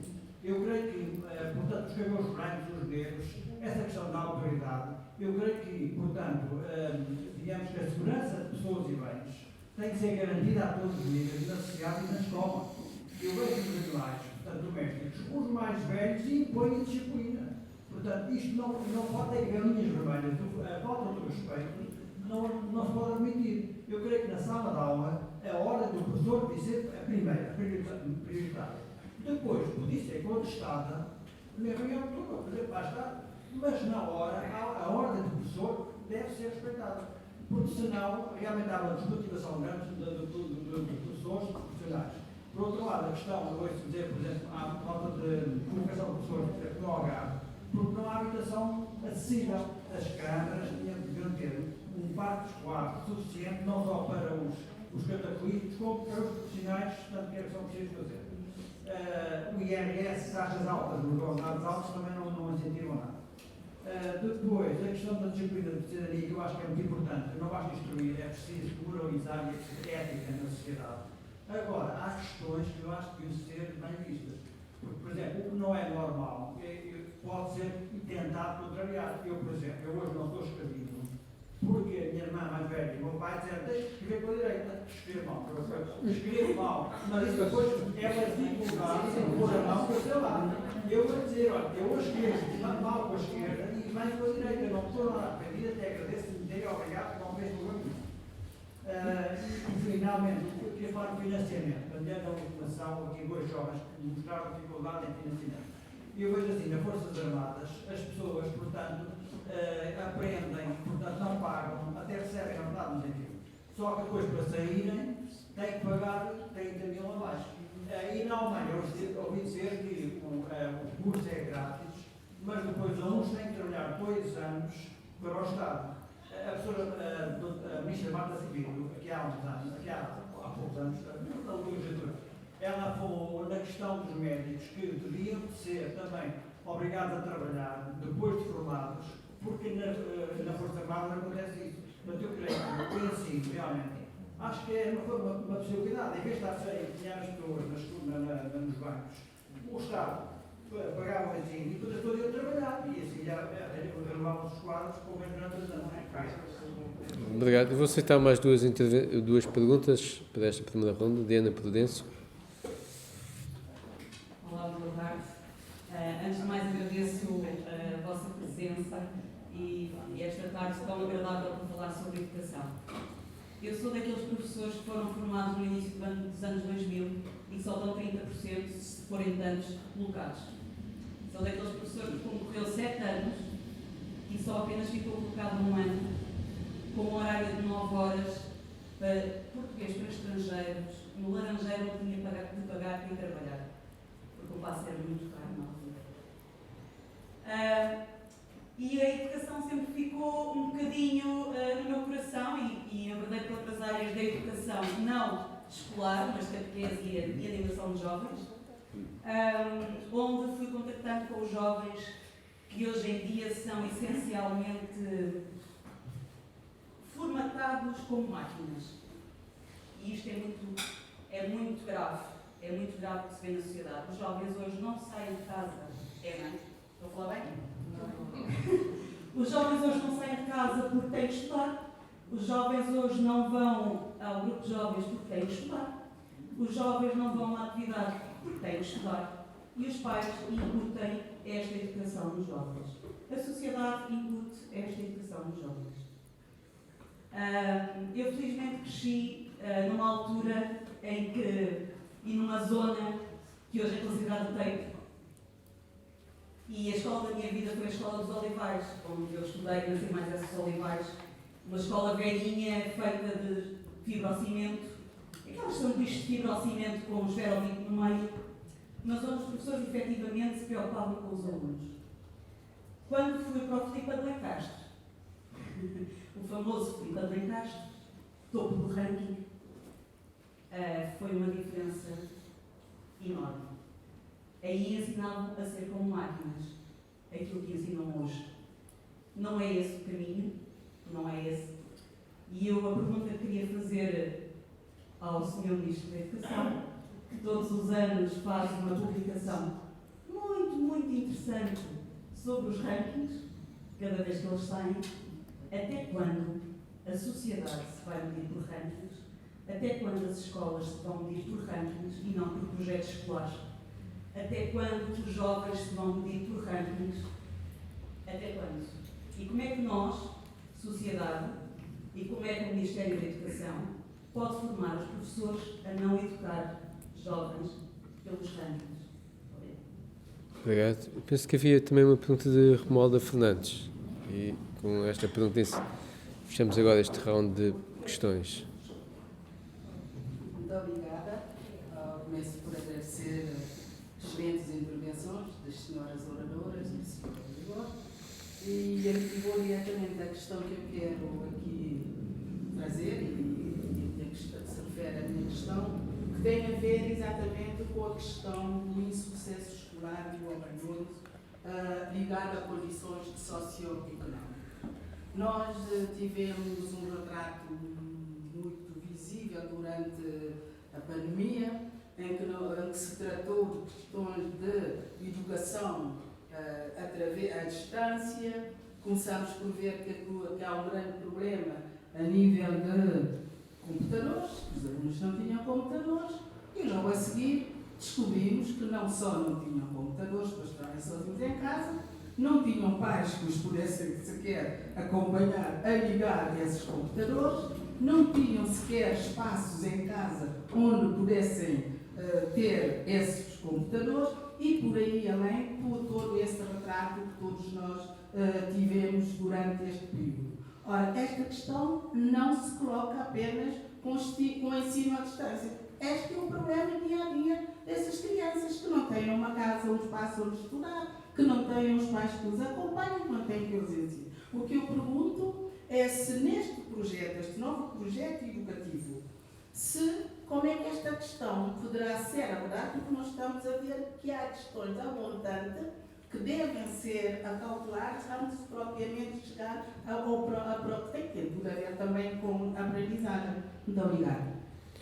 Obrigado. Muito obrigado. Vou então passar a palavra à mesa. Eu? Sim, pode ser. Então, eu vou tentar ser breve, porque eu acho que a maioria das pessoas quer que o professor João Costa diga das suas preocupações como Ministro da Educação. Na parte que me compete, eu gostaria de dizer apenas duas coisas. Eu sou sensível quando foi dito aqui que é preciso um reconhecimento social do professor ou da professora.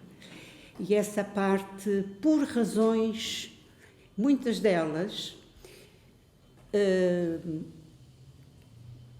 provocadas até pelo pensamento, diria assim, dominante ou fomentado por alguma comunicação social sobre os professores, e eu acho que, em geral, e há aquelas anedotas todas que diziam, no meu tempo, a minha mãe levou-me à escola de primeiro ciclo e disse assim: senhora professora, se ela se portar mal, batem. Não é isso, mas agora as coisas passam-se ao contrário. E a história que eu contei parece-me que é elucidativa da forma como um bom professor pode lidar com uma situação de agressão. Sobre esta questão, eu gostava de dizer, porque há muitos anos também estive ligada à expansão da educação pré-escolar, que é uma área que me é muito querida e da qual eu não me canso, e fazia-me recentemente impressão quando eu ainda era professora na Escola Superior de Educação de Lisboa, quando os alunos me chegavam às aulas de pedagogia, e eu gostava imenso de dar pedagogia no primeiro ano, porque eles vinham assim frescos, e depois apanhavam com uma estrutura que tinha os seus defeitos como qualquer outra, mas era maravilhoso tê-los no primeiro ano e depois no último ano, e eu preferia essas cadeiras. Quando eu comecei a ver os alunos do primeiro ano queriam ser educadores de infância ou professores do primeiro ciclo, e a primeira coisa que perguntavam, isto é ali para a Lena, é assim: ó professora, como é que vai ser a avaliação? O que é que conta mais, trabalho de grupo ou trabalho individual? Estas que eu chamo coisas mercantis da educação. Mas, ao mesmo tempo, é um facto que depois, quando eles saíam das suas instituições de formação, eles eram colocados de acordo com as médias finais e, a certa altura, gostava de dizer isto para mim própria, porque houve uma fase em que eu tinha um certo tipo de exigências, comecei a ver que inflacionavam as notas e eu própria dizia assim: mas eu não posso castigar os meus alunos quando os outros se inflacionam. E entrei no jogo para não os prejudicar. Mas isto para dizer algo que me parece muito importante: os alunos não são melhores nem piores que os outros. Os alunos são também formados pelo sistema onde estão. E isso, às vezes, eu fui formadora durante muitos anos, eu prefiro dizer que tentei, pelo menos, ser formadora, e fazia-me alguma impressão, nomeadamente para os jovens que vinham para a educação nas primeiras idades, virem já tão programados para a questão da competição, Lena, das médias, etc. Mas eu acho que isto é um problema muito mais amplo, é uma questão contextual e é algo que mesmo um excelente ministro da Educação, desculpa eu dizer isto para o professor João Costa, porque ele sabe que eu lhe escrevi e disse: faz favor de ir a ministro da Educação, porque foi um excelente secretário de Estado.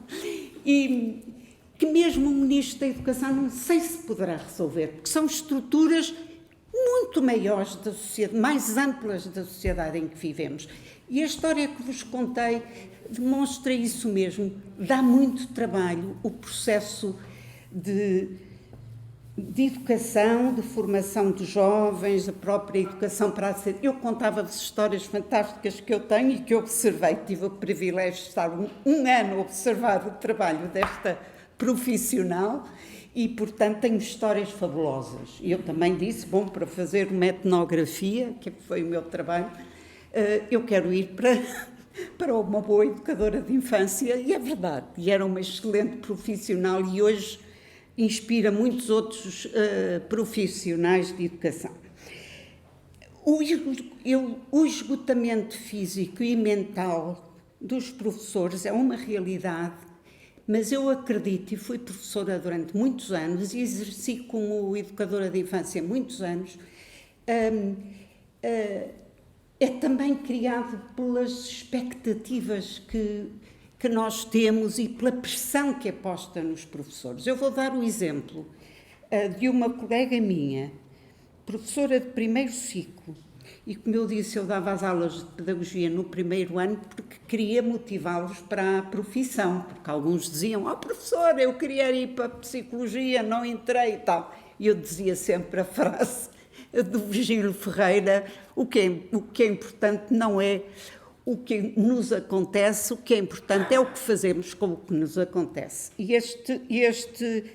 E estou a mencionar uma fabulosa professora de primeiro ciclo, que infelizmente já não exerce, e que escreveu vários livros com histórias das suas aulas e das crianças com quem trabalhou. Chama-se Manuela Castro Neves. Se puderem, ela publicou 2 livros, agora vai publicar um terceiro, sobre o seu trabalho.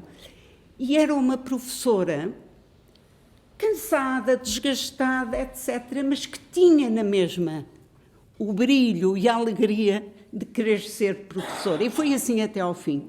E lembro-me de todos os meus alunos a ler as histórias da Manuela Castro Neves, e a motivação foi tão forte que no fim eu disse à Manuela, olha, tens que vir conhecer os meus alunos, porque eles querem conhecer uma boa professora. E a sessão foi tão fabulosa que houve alunos que trouxeram bolinhos para oferecer à Manuela Castro Neves. A motivação era tão grande. E eu gostaria de sublinhar também aquilo que a Helena Valentim disse, e não quero tirar muito tempo, que é a importância de educar para a recriação. Mas para isso temos que começar nós, professores, por aprendermos a recriar-nos também.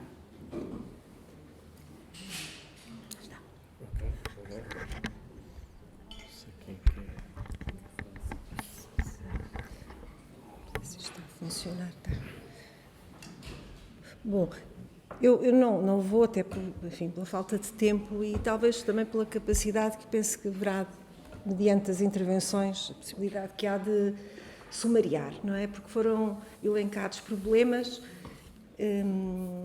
alguns eventualmente, pronto, ser-lhes dadas respostas mais institucionais, mas eu mesmo em relação a isto, às respostas que daí venham, gostava de dizer uma coisa que poderá decorrer até deste momento e destas circunstâncias particulares em que estou ao lado do Ministro da Educação, que coincide com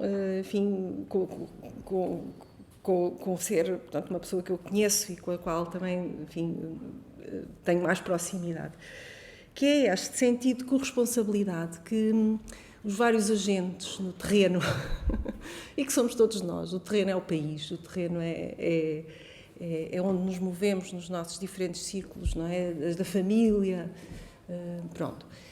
Mas este sentido de corresponsabilidade, e que vai também muito ao encontro do que eu dizia ser o paradigma da cooperação. O paradigma da cooperação na escola interessa, mas ele deve ser transversal a tudo o que é a nossa forma de estar socialmente. Há bocadinho, fiz naturalmente, também um elenco de problemas, que são problemas que eu, a dada altura, tive que dizer, de que eu participo. E vou observando naquilo que é o meu parco também, em contacto com as escolas, nas funções de desempenho de coordenação dos mestrados e ensino, mas ainda assim vou observando muita inquietação por parte dos professores, sim, cansados, sim, esgotados, sim, muitas vezes, manifestando falta de esperança, mas há uma inquietação. E há, sobretudo, isto eu acho que é muito transversal, não absolutamente extensiva de todos, mas muito transversal, que é o interesse pelos alunos, o gosto pelos alunos. E eu vejo nisso um motor, a inquietação dos professores e o gosto que eles têm pelos alunos, gostam dos alunos. Vejo aí um potencial para resolver muitos destes problemas que foram aqui elencados. Claro que isto convoca competências humanas, competências que também são profissionais, porque o profissional não pode deixar de ser premiado por esta dimensão humana. Eu digo isto muitas vezes no contexto em que estou, de formação de professores, e cuido isso dentro daquilo que me é possível. E uma das competências humanas é este sentido de estar colaborativamente nestes vários círculos de responsabilidade em torno da educação, que começa na tutela, mas não acaba na tutela. Claro, há certamente muito a fazer. Este trabalho, de facto, se traduz neste projeto educativo, que é um projeto educativo, como foi aqui apresentado, com consistência, processualmente pensado e consistente, certamente ainda com muitas pontas por onde se lhe pegar e desenvolver, mas é um projeto educativo que combina alguma firmeza ou alguma assertividade nos valores que o estruturam com uma flexibilidade e até uma confiança nos professores e nos agentes educativos em geral, na própria formação de professores, que desarma muita gente que estava habituada a ter as metas e os programas curriculares, que quem conhece sabe que são muito mais, enfim, tabelas com conteúdos, descritores de desempenho, a não sei o quê. Agora não. Agora nós temos, de facto, documentos de referência que convocam todos estes valores que nós aqui fomos propagando, que é a criatividade, a autonomia do professor. O professor, neste momento, tem muito mais poder para fazer mais coisas. Não tem, às vezes, a devida formação. Portanto, haverá certamente muito, agora na sequência disto, a cuidar e a pensar ao nível da formação de professores. Da formação contínua, não só a formação inicial, como a formação contínua. Nós temos, claro, um corpo de professores bastante envelhecido, infelizmente, e depois com os dramas todos que se avizinham em função disso, mas já há muito a fazer a esse nível. Na sequência disto, portanto, espera-se que emane daqui também qualquer coisa em termos de projeto, para complementar este projeto ao nível da formação de professores, que está em falta, está em falha. E eu estou com a formação de professores e devo dizê-lo. E, portanto, eu neste sentido de corresponsabilidade sinto-me, e devemos nos sentir todos, seja em que esfera nos movamos na educação, uma espécie de força avançada, não é? Daquilo que são, reconhecidamente, eu tenho que o dizer também, propostas políticas direcionadas e inspiradas para a gente dar uma volta qualquer ao estado de coisas, não é? Para dar uma volta qualquer ao estado de coisas. Portanto, eu sinto-me assim e, portanto, também falo assim e aponto assim e ponho o dedo na ferida, né, nesta atitude. Portanto, sim, acima de tudo, as competências em detrimento dos conhecimentos, toda a reflexão em torno da valorização das competências, que não subestimam os conhecimentos, mas que são, digamos, agilizadoras dos conhecimentos. Aqui o professor João Costa até tem um texto, tem um trabalho feito em colaboração com um outro colega em torno disto, um livro que está publicado e que, portanto, é mais um complemento para pensar estas mesmas coisas. A questão o olhar para a questão da disciplina é um olhar que hoje tenderá e deve ser, não no sentido da ordem, mas no sentido de cultivar a atenção mútua. Porque a disciplina é uma falta de atenção, é um desinteresse, há estas motivações das histórias de vida pessoais de cada um, que nós nunca conseguiremos atingir no limite, não é? Mas ainda assim podemos aflorar e cuidar quanto possamos e responder da maneira o mais, enfim, humanizada possível. Mas a disciplina é isto, e mais uma vez é o cuidado com a atenção, que nos dirijamos uns aos outros e que cuidemos. Bom, e era isto, eu não tenho assim, é mesmo só uma resposta muito global, sem pretensão, e pedindo desculpa se não é direcionada para aquilo que foi colocado. Mas agora... Muito bem, eu também, como a hora já vai adiantada, vou tocar aqui, tentar agrupar aqui algumas das questões que foram levantadas e complementando as respostas que já foram dadas.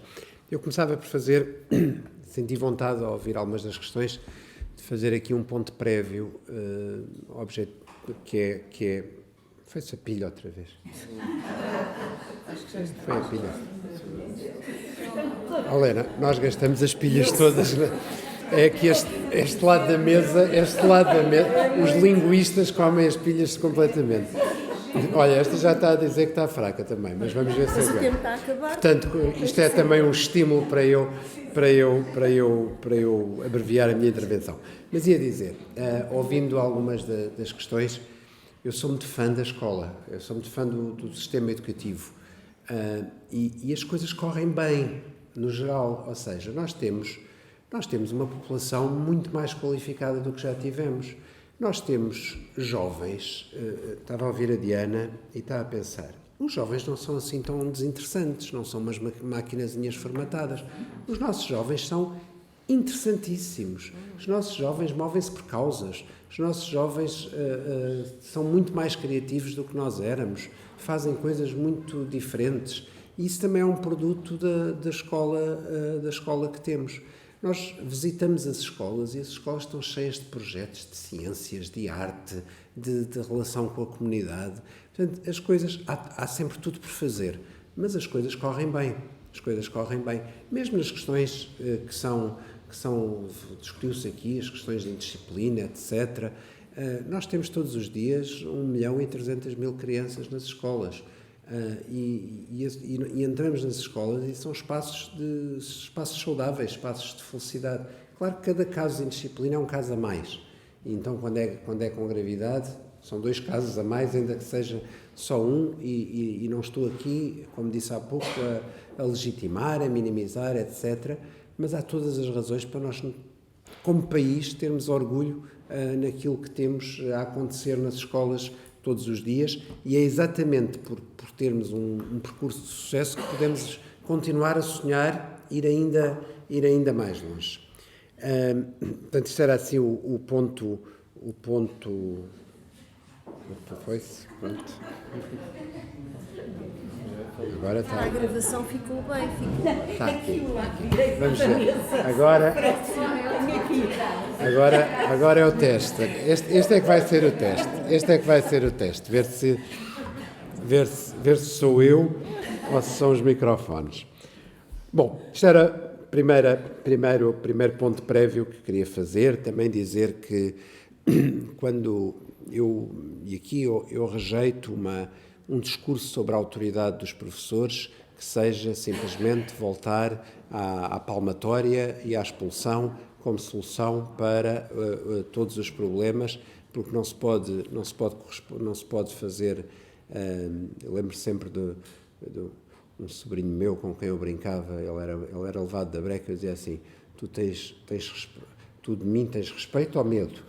Tens respeito por mim ou medo? Ele dizia medo. E eu dizia, então está tudo mal, não é? Portanto, e é preciso, de facto, balizar bem estes conceitos, mas acho que a Helena já explicou isto muito bem, e a história que a Teresa contou também mostra muito bem onde é que estamos quando estamos a falar da gestão destas coisas. Isto relaciona-se com um ponto que eu também gostava de fazer e que acho que se relaciona com algumas das vossas intervenções. E estava a pensar a propósito da referência que o Zé Leitão fez a alguns dos seus professores. É muito difícil comparar hoje os professores numa escola que se democratizou com o corpo docente de uma escola que era uma escola a que só chegavam algumas elites. Ou seja, os alunos eram poucos e eram globalmente melhores, porque eram poucos, porque muitos ficavam pelo caminho. E não é preciso recuar ao tempo do Liceu Nacional de Viseu. Na minha turma do 8º ano, passámos 3 e mais de metade desistiu. Escola na periferia de Setúbal, num bairro de Setúbal, e isto era considerado normal. Era normal. Olha, não tem jeito para isto, vai-te embora. Hoje, felizmente, temos um compromisso com a inclusão que transforma muito a escola. Porque nós hoje dizemos é obrigatório estar na escola, e ainda bem, porque reconhecemos que não é algo que fica ao critério de cada um, mas isto leva a que ser professor hoje seja muito diferente do que era ser professor quando eu estava no 8º ano ou quando nos tempos do Liceu Nacional de Viseu. Porque hoje na escola estão os que querem estar e os que não querem estar. Estão os que têm família para ajudar e os que não têm família para ajudar. E eu não posso acreditar que ser professor possa ser exatamente o mesmo que era nos tais tempos do Liceu Nacional de Viseu. Isto é um grande desafio. Ainda hoje de manhã, num seminário no Conselho Nacional de Educação, a propósito das questões de falta de professores e de formação de professores, eu disse isto. É um grande desafio para quem forma professores. Eu trabalhei na formação de professores vários anos e sei que quando voltar à base, ao nosso departamento, e se voltar à formação de professores, vou formar de forma diferente. Porque, tradicionalmente, as universidades e os institutos politécnicos formam os professores para serem professores dos alunos que não existem, porque ou são os de topo, os alunos ideais, portanto, se são ideais não existem, ou para o único que não está na sala de aula, que é o aluno médio. É a média dos outros todos. E a realidade nas escolas é a diversidade. A realidade nas escolas é da desigualdade. E ser professor neste projeto educativo de educar para a paz, para a liberdade, para a inclusão, é ser professor neste contexto. Porquê é que eu trago isto? Trago isto primeiro porque acho que isto tem de ser abraçado por quem faz formação de professores. Eu hoje usava esta comparação de manhã, que vou usar novamente. Seria como as nossas faculdades de medicina formarem médicos para tratarem pessoas saudáveis e não formarem médicos para tratar doentes. E tradicionalmente a formação de professores não forma professores para tratar alunos com dificuldades. Forma professores para formar alunos que têm todas as condições para aprender, quase diria às vezes, até apesar da escola. Ou seja, à prova de bala de todas as coisas. E este é um desafio que tem de ser abraçado e eu estou a trazê-lo para aqui porque ele também vai cruzar com as questões da motivação, do desgaste, etc. Porque se eu não formar professores para os contextos da desigualdade, para os contextos da diversidade, eu vou ter profissionais frustrados. Seria como formar os médicos para tratar só pessoas saudáveis e depois que chatice, eles chegam ao hospital e estão lá doentes. Então, mas eu não fui formado para isto, eu fui formado para as pessoas saudáveis. O que é que estão estes doentes aqui a fazer? Isto cansa-me, isto desgasta-me, isto é uma frustração face àquilo que era a minha motivação e a minha formação inicial. Eu acho, estou aqui a caricaturar um pouco, mas eu acho que esta é uma questão de uma enorme complexidade e que tem de ser abraçada para nós conseguirmos dar esta resposta. Ou seja, nós não podemos ter uma escola com objetivos que são os objetivos de uma democracia e ter profissionais formados para os objetivos do que era ser professor antes da democracia. Isto leva depois também a algumas questões, fala-se muito e falou da questão do reconhecimento dos professores. Isto tem muitas facetas também aqui. Por um lado, e vai cruzar com as questões da autoridade. Quando nós tínhamos uma sociedade muito pouco esclarecida, o professor era uma referência de saber. Hoje também temos pais na escola que são capazes de questionar o professor e de interpelar o professor. Eu, de facto, sei sintaxe, mas há muitas coisas, em defesa dos linguistas, há muitas coisas que os meus filhos aprenderam nas ciências de forma diferente do que eu aprendi, porque o conhecimento evoluiu, na sintaxe também, portanto, isso é da vida, mas eu sou linguista, tenho formação, fui capaz de questionar algumas opções dos professores do português dos meus filhos. Se eu fosse um pai com baixas qualificações, não era capaz de questionar. E este questionamento, volto às palavras da Helena, isto é cooperação, não pode ser eu sei mais que tu és melhor que eu, não sei quem, não sei o que mais, porque isso é que leva de facto a situações de desrespeito mútuo. Mas depois há outro lado, outra faceta desta questão do reconhecimento. Há dois estudos que são dois indicadores absolutamente contraditórios. Um é o TALIS. O TALIS é um estudo da OCDE, feito a professores e diretores, que são os próprios que respondem. É um estudo internacional que nos dá índices de comparabilidade internacional. E os professores portugueses reportam que são dos professores mais desvalorizados pela sociedade, comparado com outros. No geral, nos vários países participantes, todos dizem que são pouco valorizados pela sociedade, mas Portugal está de facto abaixo. Depois há um inquérito que é feito sobre a percepção da população sobre as profissões, quais as profissões em que mais confia. Portanto, isto é um inquérito que é feito à população, não é feito aos professores, e os professores aparecem em terceiro lugar, depois dos bombeiros e dos médicos. Não sei exatamente quem é que está em primeiro lugar, se são os bombeiros ou são os médicos. Portanto, há aqui esta coisa entre a forma como eu sinto que sou valorizado e depois quando se pergunta à população como é que é essa valorização. Não estou a dizer que uns estão certos ou outros errados, que um estudo é melhor que o outro, Estou a dizer, é preciso perceber melhor isto para... Mas é complementar. A sociedade o que está a dizer é assim, para nós, sociedade, o professor é importantíssimo. Portanto, é complementar. Eu, na minha perspectiva, não leio que seja um opositório. Não, só é relativamente contraditório, porque quando perguntamos aos professores se se sentem valorizados, dizem que não. Quando perguntamos ao resto se valoriza, dizem que sim. Portanto, há aqui qualquer coisa... São duas dimensões. Claro que são dimensões diferentes, mas isto tem de ser aprofundado para percebermos exatamente do que é que estamos a falar. Queria também, só para concluir, aqui na questão que a questão que a Romualda levantou,